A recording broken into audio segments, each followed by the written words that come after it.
we're back with Linda Runyon. Linda.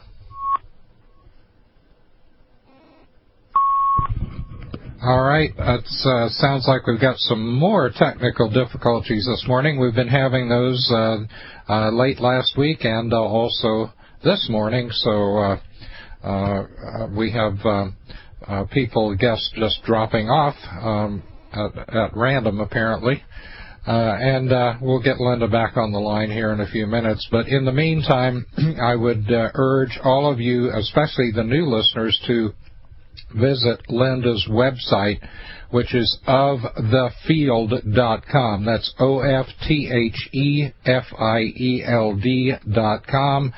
And there you will see the excellent information on edible wild plants. You'll also see how you can order Linda's books, DVDs, and wild food survival cards, etc.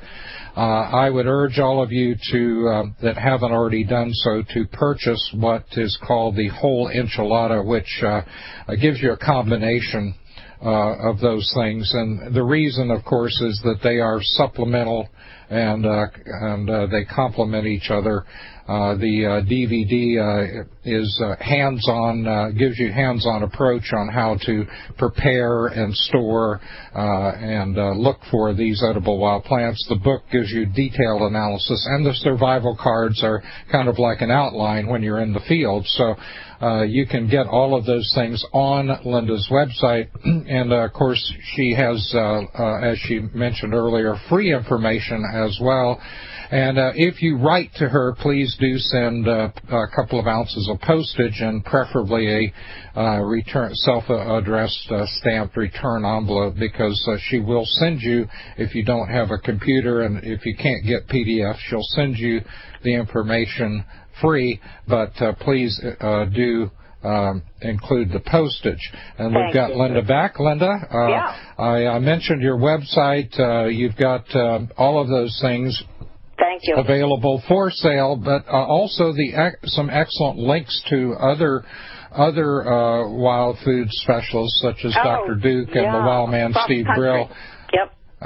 Absolutely, and of course there are many now that there's a forum for exchanging information. There is interesting material from all over the world on Linda's site, and you can get there by going to ofthefield.com. Okay, we've been having technical problems last week, and I guess we just had another one. But you were talking about the high aspirin content. And, aspirin content. I should say, I should say the ingredient that they make aspirin out of is found naturally in the birch trees, which of course doesn't make drug companies any money, but you can. We used it. We would just walk out in the backyard and take, quarter cup, let's say, of the bud year round. I mean, you can do it in the winter too, because they're frozen on the tree. I mean, the point in fact is that tree and about 6 others are complete food source, and I know it sounds... Well, again, I know we've mentioned this before, but it amazes me how outnumbered as Finland was. Finland stood up to the massive might of the Russian army. They were badly outnumbered, and they survived in those harsh conditions by drinking birch sap. Oh, sure. You can pump out a gallon, George, a day of birch sap. Just tapping.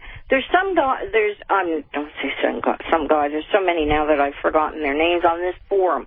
Go on the forum and look and see. The one young man there, one of the first things he sent the world, because this is now in many countries, was how he taps maple trees in the back of his apartment block. Now, I don't want to get in trouble, saying to do that in this country. You'd probably get a ticket or something, I don't know. But, I mean, it would be very, very easy to find these things in deserted fields, in deserted areas, in woods that are not posted. I mean, I know I don't have to go over that with you.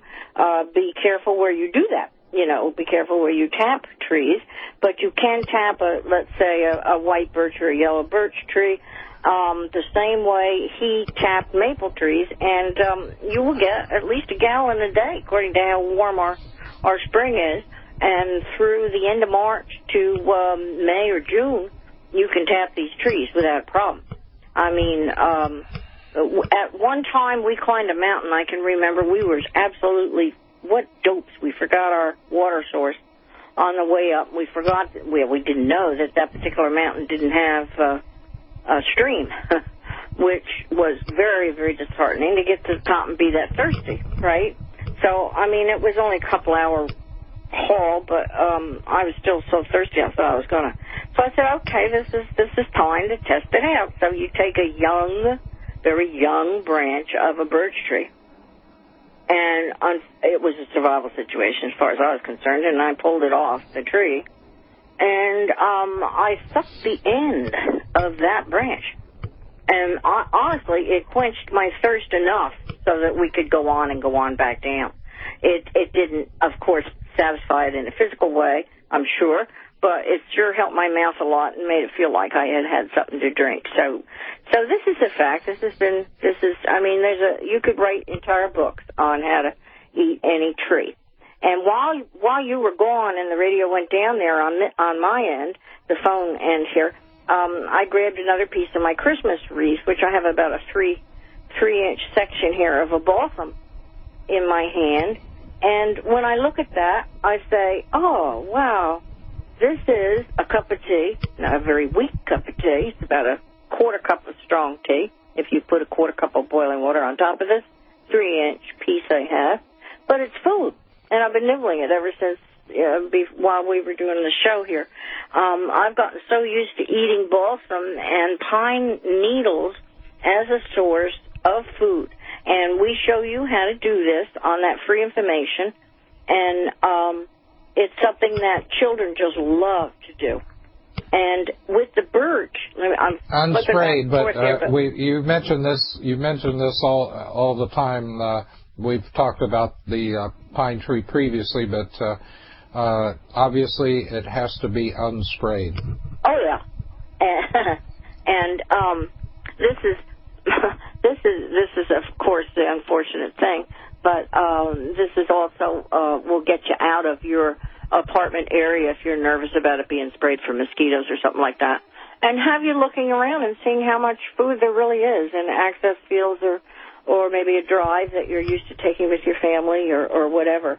You know that those trees are not sprayed that are out in the country, and that's where we used to go in Arizona when I lived there. We'd go up to the Flagstaff area, and there's just hundreds and hundreds of evergreens up there that we could work from. You also had the pinyon pine, which I love. Those nuts up there. Oh, yeah. Oh. Well, all right. We'll be back right after the break.